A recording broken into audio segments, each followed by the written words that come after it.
Muy buenos días amigos, bienvenidos a su canal Enseñanzas de los Maestros Ascendidos. Vamos a continuar el día de hoy revisando este impresionante curso, Cómo nutrir el alma de tu bebé, que es una guía espiritual para los padres que esperan un hijo de acuerdo a las enseñanzas de los Maestros Ascendidos. Y el día de hoy vamos a revisar este capítulo, se llama ¿Cuál es el nombre de tu bebé?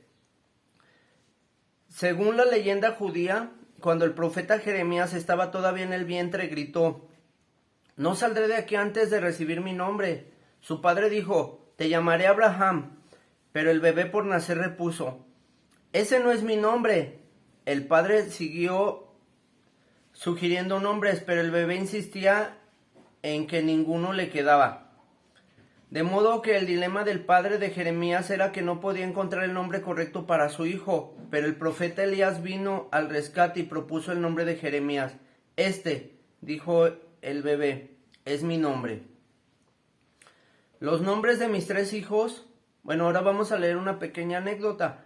Dice, los nombres de mis tres hijos relampaguearon en mi mente cuando llevaba cerca de 3 o 4 meses de embarazo de mis gemelos. Los nombres que se me aparecieron para los gemelos fueron Francisco y Tobías. El nombre de la tercera hija fue Lolita. En este momento todos los nombres me gustaban, pero me resistía al nombre de Tobías porque me preocupaba que todos le fueran a decir Toby. Tenía prejuicio de que Toby era nombre de niño malcriado, de manera que estaba tratando de buscarle un nombre distinto. Pero luego, cuando nació y lo pusieron sobre mi abdomen, oí una voz que decía, su nombre es Tobías. Obedecí a esa voz y le llamé Tobías. Lo que ahora comprendo es que el nombre le queda, incluso le queda a Toby porque a veces es algo travieso.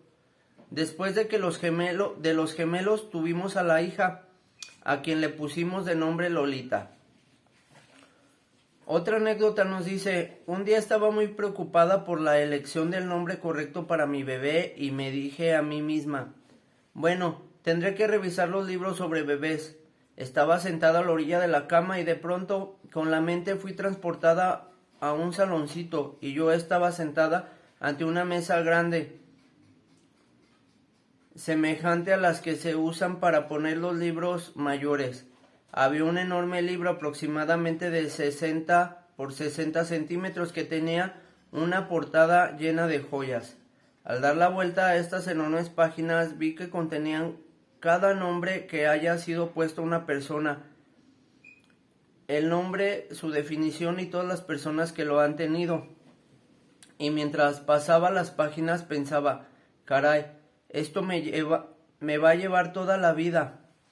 Luego entró a la habitación una niña de alrededor de 12 años y pelo castaño algo ondulado. Permaneció de pie, muy formal, y dijo, mi nombre es Cara June. Entonces dije, está bien, y cerré el libro, porque eso era todo lo que yo necesitaba escuchar. De nuevo me encontré en mi habitación a la orilla de mi cama. Después de eso me sentí muy exaltada y entusiasmada durante cerca de 3 horas. Cuando mi hija nació, supe que era la misma niña que había visto entrar a la habitación, de modo que le puse Cara June. Otra anécdota nos dice, cuando uno de mis hijos era un bebé de 6 meses, me impresionó mucho sentir la presencia de otra niña llamando a la puerta. Hablé con mi esposo sobre ello y me dijo que él también lo había sentido. Convinimos en decirle a la niña que esperara y así lo hicimos. Unos 4 meses después sentimos el alma de esta niña pidiendo un nuevo venir y otra vez le dijimos que aguardara. Como nuestro bebé empezó a caminar, creo que tenía poco más de 1 año de edad.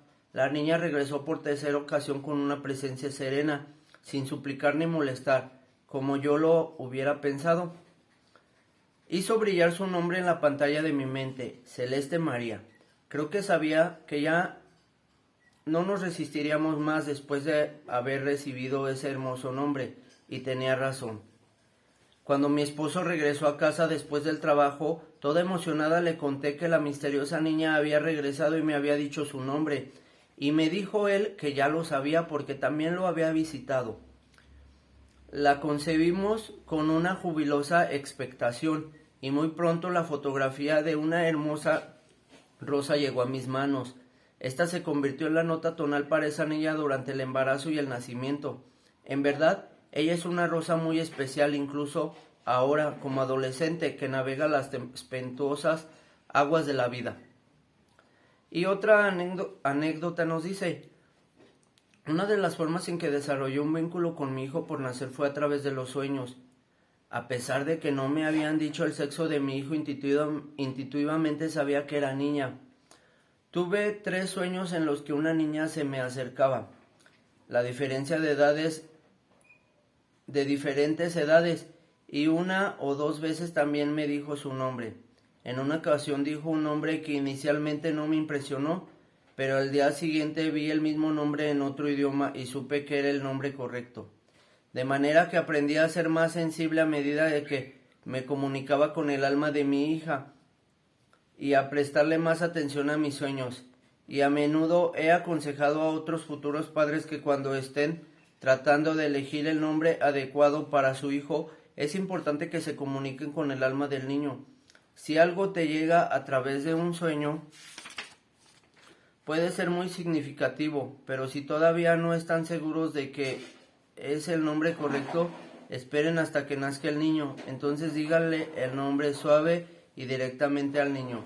Observen cualquier señal o reacción de parte del bebé. ¿Cómo hablar con tu bebé por nacer? Es el siguiente capítulo. Tú moldeas y vuelves a moldear a tu hijo por medio del amor, y el amor es comunicación por medio del Espíritu Santo. Y formas y reformas a tu hijo mediante el poder de tus palabras habladas. Por eso es importante que hables a tu bebé con palabras suaves, claras y afectuosas, no con balbuceo infantil, como si él o ella ya estuviera presente. Tu bebé puede no entender el significado de las palabras, pero definitivamente es afectado por los sentimientos de amor detrás de las palabras. Hablar con tu bebé le ayudará a sentirse bienvenido y le ayudará a unirse a ti. Cuando estaba embarazada platicaba con mis bebés. En mi último embarazo a veces sentía que él se sobresaltaba cuando yo encendía la licuadora o la aspiradora. Me tomaba el tiempo de acariciarme el vientre y explicarle la razón de los sonidos fuertes y decirle con voz suave que todo estaba bien. Adopté el hábito de advertirle antes de encender cualquier aparato eléctrico. Cuando lo hacía sentía que él no se sobresaltaba tanto. Cuando estaba embarazada, otra anécdota nos dice: cuando estaba embarazada de mi segundo hijo descubrí que ya muy avanzado el embarazo de mi bebé venía en posición de nalguitas. Y como mi primer bebé había nacido por cesárea, yo sabía que el obstetra probablemente no permitiría ni siquiera intentar un parto normal en caso de que este bebé viniera así. De modo que hablé con la partera para decidir qué podíamos hacer para lograr que se volteara. En esa etapa del embarazo él ya debía de estar en posición normal, cabeza hacia abajo. Ella me dijo mis opciones y la única con la que me sentí cómoda fue la de intentar convencer al bebé para que cambiara de posición. Esto implicaba que yo me acostara sobre una tabla inclinada con la cabeza hacia la parte baja y que diera masaje a mi estómago con un movimiento circular mientras le hablaba en voz alta a mi bebé, animándolo a cambiar de posición.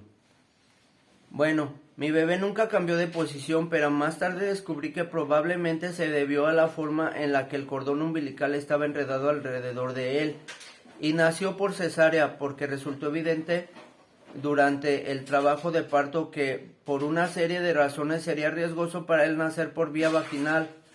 Como dato interesante, la cirugía y la recuperación fueron muy fáciles para mí, pero después del nacimiento pude ver la recompensa de toda mi labor de persuasión y mis palabras al bebé. En el transcurso de unos días observé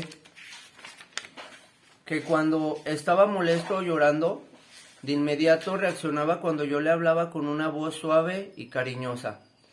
Casi siempre dejaba de llorar y me escuchaba. A veces eso era lo único que necesitaba para reconfortarlo, e incluso si tenía hambre, aún así dejaba de llorar y escuchaba.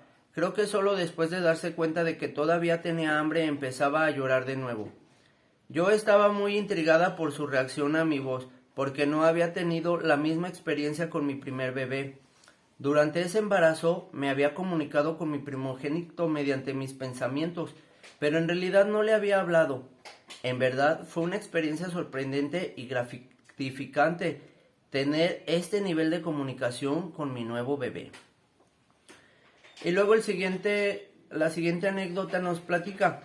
Cuando estaba embarazada de mis gemelos, supe que a veces es difícil tener un parto natural con gemelos, pero yo quería tener un parto natural, de modo que le pregunté a la partera cuál era la mejor posición para que nacieran de forma natural. Dijo que lo mejor para tener menos complicaciones era que ambos vinieran con la cabeza hacia abajo en aquel momento.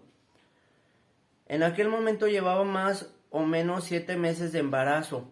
Uno de los gemelos tenía los pies hacia abajo y el otro la cabeza, de modo que le pedí a la partera algunas fotografías de bebés que estuvieran en la posición correcta para meditar en ellas.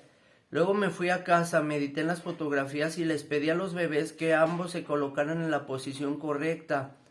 Pronto sentí un gran salto en el vientre. Una semana después, cuando regresé con la partera para una revisión, ambos estaban con la cabeza hacia abajo. Me sorprendí porque yo pensaba que les iba a tomar mucho tiempo cambiar de posición, pero solo se los pedí una vez y lo hicieron. Permanecieron así y nacieron de forma natural, y yo no tuve ninguna complicación. Entonces ahora regresando al texto nos dice, hablar con tu bebé por nacer es una de las formas en que el futuro padre puede tener una intervención significativa en su vida desde el principio mismo. En el libro The Secret Life of the Unborn Child, la vida secreta del niño antes de nacer, el doctor Thomas Berney afirma que aun cuando el hombre, por obvias razones fisiológicas, se encuentra en posición de desventaja en lo que al proceso de vinculación se refiere, los impedimentos físicos no son insuperables. Algo tan común como platicar es un buen ejemplo. El niño en el útero escucha la voz de su padre y existe sólida evidencia de que oír esa voz origina una enorme diferencia emocional. En los casos en los que el hombre le habló a su hijo en el útero usando breves palabras tranquilizadoras, el recién nacido fue capaz de distinguir la voz de su padre en una habitación, incluso en la primera hora o en las primeras 2 horas de vida. Más que reconocerla, el bebé responde a la voz emocionalmente. Por ejemplo, si está llorando, dejará de hacerlo. Este sonido tranquilizante y familiar le dice que él está seguro. Y luego una anécdota. Dice, antes de que nuestra hija naciera, yo hablaba con ella todo el tiempo. Casi todas las noches le decía algo. Cuando nació, el médico la puso sobre el pecho de mi esposa y nuestra hija miró un poco a su alrededor. Poco después la saludé y le hablé. Entonces hizo algo sorprendente. Volteó la cabeza por completo, casi 180 grados, para mirarme, lo cual era algo bastante insólito en un bebé recién nacido. Parecía querer ver con quién estaba hablando, porque reconoció mi voz. Yo me sentí conmovido, fue un momento muy importante para mí. Cuando todos los miembros de la familia se comunicaban con el bebé que estaba en el vientre, empiezan a desarrollar su propia relación con ese bebé y todos en la familia se vuelven más sensibles para hacer que el hogar sea el lugar más armonioso y feliz para beneficio del bebé. Un ambiente familiar edificante también es significativo porque muchos estudios han demostrado que las mujeres que son felices durante el embarazo es más probable que tengan bebés inteligentes y amigables. Y aquí vamos a hacer una pausa, amigos. Vamos a continuar en el siguiente video con la educación empieza en el vientre. Bueno, algo que a mí me gustaría agregar a este capítulo es que así como el bebé escucha todo lo que la mamá dice, incluso lo que las personas dicen alrededor de él, es muy importante que cuidemos lo que decimos. Pero también me gustaría agregar que es muy importante que desde que el bebé esté en el vientre, se acostumbre a la oración, se acostumbre a que oremos mientras él esté en el vientre. ¿Para qué? Para cuando el bebé nazca, él ya esté familiarizado con la alegría que deja la oración, con la paz que deja la oración, y él en momentos de necesidad, cuando necesite ayuda, necesite paz, necesite confort, lo busque en la oración y no lo busque en hábitos destructivos como pudieran ser drogas, alcohol, malas compañías o conductas autodestructivas. Entonces es muy importante que familiaricemos a nuestro bebé desde el vientre con la oración, especialmente con el rosario, la Virgen María, ya que cada que rezamos el rosario, la Virgen María coloca su círculo electrónico sobre nosotros, su aura, su paz, toda la paz y el logro espiritual que ella tiene lo coloca sobre nosotros, y pues en este caso el bebé lo sentiría. También invocaciones a la llama violeta transmutadora para que el bebé nazca sin karma. Hay un libro que se llama Los Ángeles de los Milagros, en donde el arcángel Zadkiel nos recomienda que desde que el bebé esté en el vientre hagamos invocaciones y rituales de llama violeta para consumir el karma negativo que el bebé traiga de vidas pasadas, y en esta vida al bebé se le haga más fácil superar esas pruebas. Entonces pues vamos a hacer una pausa y vamos a continuar en el siguiente video. Les doy muchas gracias por su visita al canal y hasta luego.